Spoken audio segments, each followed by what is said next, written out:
Hi, welcome to the 14-day weather forecast. Apologies for the lack of updates recently, but that's because I've been away on holiday. I've been to the United States. This was taken about a week ago, and that's me at the Grand Canyon. What a fantastic place it is. I highly recommend you visit it if you get the chance.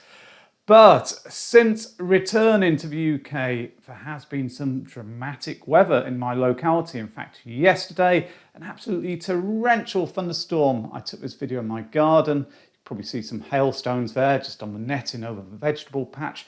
And I think we had about 25-30 millimetres of rain in about 1 hour. It certainly caused some serious flooding in the locality. Enough about the past though. How are things looking as we head through the next 2 weeks?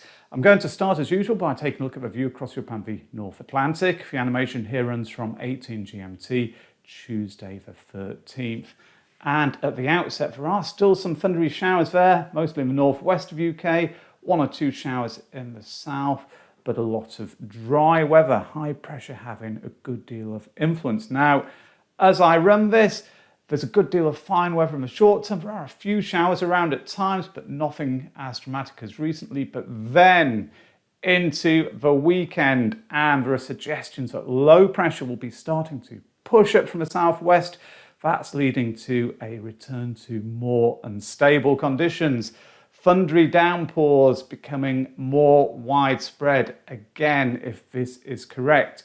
And that pattern really continues through to the end of the sequence. Low pressure there, bringing heavy bursts of rain to parts of the UK. Perhaps by Tuesday, Wednesday next week, it's starting to turn drier. But I think there is a lot of uncertainty about just how much rain there will be around, and amounts could also be varying significantly over very short distances. Now, the air mass sequence associated with that GFS model run, on these charts, the yellows and oranges indicate warm upper level air, that's the UK here. And as I run this, what we see is that eventually the low pressure to the southwest, the west does start to push in, and it brings somewhat cooler air. But there is uncertainty, as I keep emphasising, about just how this is going to play out, with some of the model runs keeping that low pressure area a little bit further to the west, the southwest, and as a result, it pulls up some very warm air ahead of it from southern Europe. That is something to look out for. But a quick look at the 2 metre temperatures that we can expect reasonably within the next few days at least. I'm going to be using charts here from the UKV model rather than the GFS, because it has been undershooting, under forecasting maximum values somewhat in recent days. So here's the UKV for 15 GMT Wednesday. High 20s in southern and central Britain, a bit cooler there as you go northwards. And then moving forwards to Friday, temperatures a fraction lower, but still very pleasantly warm, or very warm actually, in southern Britain there, 27, 28 Fahrenheit, into the Celsius, into the low 80s Fahrenheit, and even in northern Scotland there, low to mid 20s. Minimums overnight, so it's going to become a little bit fresher than it has been in southern Britain. One thing I've noticed since returning is that it has been very humid at times. But as we go through the next few days, overnight lows will be dipping a little, so hopefully becoming more comfortable for sleeping. So 06 GMT Saturday the 17th here, 10s or 11s in southern England. On some recent nights have been close to 15, 16, 17 Celsius. Jumping forwards to Saturday afternoon, still with the UKV forecasts, 28, 29 Celsius in the south, very warm or even quite hot still at this point. And by Sunday, though, I'm having to use the GFS forecasts here because the UKV doesn't reach that far ahead. This is showing values of 22 Celsius in southeast, East Anglia, a little bit cooler there in parts of west, but a lot's going to be depending on the amount of rain and showers at least, and how widespread they become. In some localities here, this is shown 13s or 14s, and I think that would be due to cloud and showers really pegging back those temperatures. Wouldn't pay too much attention to the details at this range. Forward so into next week, Tuesday the 20th, and as I suggested, by this point high pressure may be starting to build back, the low pressure areas pulling away, and temperatures according to the GFS are recovering up to 22, 24 Celsius there in central and eastern counties. So there is a lot happening through this first week, and the details are up for grabs. Just how much rain there will be as that area of low pressure approaches from the Atlantic is open to debate. Taking a look at the ECM and GFS rain forecast charts for days 0 to 5, both are indicating the greatest risk of wet conditions to be in the west and especially the northwest, mainly dry as you head into central and eastern Britain. But jumping forwards to the charts for days 0 to 10, and the GFS one on the right here has increased values significantly across most of the UK. The greens and blues are pointing towards totals of between 40 and 60 millimetres. But on the left, the ECM chart is showing wet conditions there in Northern Ireland and much of Scotland, but in central and eastern England, the totals are remaining significantly lower. And I think that's really due to the uncertainty about just how that area of low pressure pushing in from the Atlantic will be influencing things as we go through the period between days 5 and 10. So there is uncertainty, and I think therefore it's worth taking a quick look at the deterministic models more widely to see how they compare with each other. Here is the GFS, Tuesday the 20th of June. Low pressure having more influence than has been the case recently. A similar story with the Canadian model, the German icon, the European ECM, and the UK Met Office global model, although there are differences, of course, in the details. For example, this one has the area of low pressure centred further southwest, and there is some very warm air indeed being funneled up ahead of it. Very warm potentially, if this is correct, but a lot would depend upon the extent of cloud cover and showers. So I think to summarise week 1, it starts mainly dry, temperatures well above the average, particularly in the south, very warm or even quite hot on some days.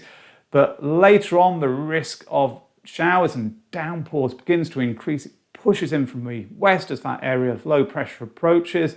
Central and eastern counties of England most likely to remain dry later on. But even there, the chance of rain increases. It's a case of keeping an eye on the short-range forecasts as the time approaches. It makes it very difficult to do any planning for the coming weekend, I would suggest at this point. Well, that covers week 1. How do things develop as we go through week 2? As ever, it's really just about the trends and probabilities at this range and using the ensemble data to try and identify them. Here's the 16-day GEFS plot for London. Air temperatures across the top. Signal is very clear and well defined. The thick black line, the 30-year norm, is below virtually all of the runs throughout the second week, so above average is being forecast by the GEFS. In terms of risk of rain, that's highlighted by the number of spikes on the bottom part of the graph. There are some continuing to appear through the second week, but their number possibly just diminishing at the very end there. And even earlier on, it doesn't look particularly wet. It could well be the case of showery downpours, hit and miss. 2 metre temperatures for London using the data table. This shade of orange is indicating runs going for between 21 and 25 Celsius. The brighter, more vivid shade of orangey red, 26 to 30, and the pinks over 30 Celsius. Quite warm, warm or very warm would really sum up the day-to-day variation through the second week. Although, if we do get prolonged downpours, that really would peg back temperatures and make quite a cool contrast, I would think, in places. But as I say, local variations could be very significant. Up to Manchester, I'm not going to labour this too much because the air temperatures are very similar in trends, at least, to the ones on the London plot. the rain spikes, well, there are more of them early on, but their number decreases later. It's just worth pointing out this one. Look at it climbing up. It's gone onto the top half of the graph there. A real deluge if that particular run's correct, and it just highlights, although that it's very unlikely, there's only one showing this ludicrous amount of rain. It's not entirely out of the question when you've got a thundery pattern setting up. 2-metre temperatures for Manchester. Similar trends really to on the London data table, albeit as usual at a slightly lower level. The 21s to 25s dominating through the early part of the period at least. Later on there's a bit more of a mix. There's still some very warm or hot runs and a few which are going for cooler conditions. But all in all, temperatures probably close to or above the average throughout week 2, at least when the deluges are not around, if there are any. Up to Glasgow, above average air temperatures through week 2. The number of rain spikes is higher than the Manchester and London plots early on, but its number is decreasing a little bit towards the end there. So some indications that as we go towards the end of the second week, high pressure will be becoming more influential if these rain forecasts are indicative.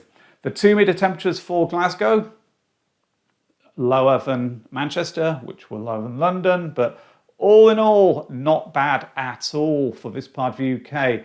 Quite a lot of runs later on going into the 21 to 25 Celsius category, but it's the light orange which dominates through the first few days, 16 to 20 maximums. The ECM ensemble plot showing mean surface level pressure for day 10, so this means Friday the 23rd of June on this update, has high pressure from the Azores probably building into continental Europe, low pressure to the west. Some indications of this being a warm or very warm pattern. We could well be pulling up some very warm air there from the southwest or the south. Remember, this is a chart that's generated by blending all of the individual runs in the ensemble, so it doesn't really represent the synoptic pattern particularly well, but it does give some indications of where areas of high pressure may be centered and areas of low pressure. The GEFS anomaly chart, which is effectively showing pressure, indicates that low pressure will be centered to the west of the UK, higher than average pressure over the UK and to its east and north. Once more, it would suggest we could be seeing warm or even very warm conditions through this period. The GEFS mean surface level pressure data table for York, which is going forwards through week 2, it's not really showing very high pressure dominated, a very high pressure dominated scenario. The yellows, 1,011 to 1,025 millibars, and the average for this time of year around 1,015. So a lot of the yellows are a little bit above that norm, and some of them a tad below it. Later on, orange starts to show up 1,026 to 1,040 millibars, but the number of runs falling into that category remains quite low. So a weakish signal, I would think, for high pressure, for higher than normal pressure across this part of the UK. So to summarize the next 2 weeks, week 1, it will often be warm or very warm, but later on the risk of thundery downpours increases, particularly in the west and the northwest. There is that uncertainty about how far eastwards they will extend and how quickly they will do so.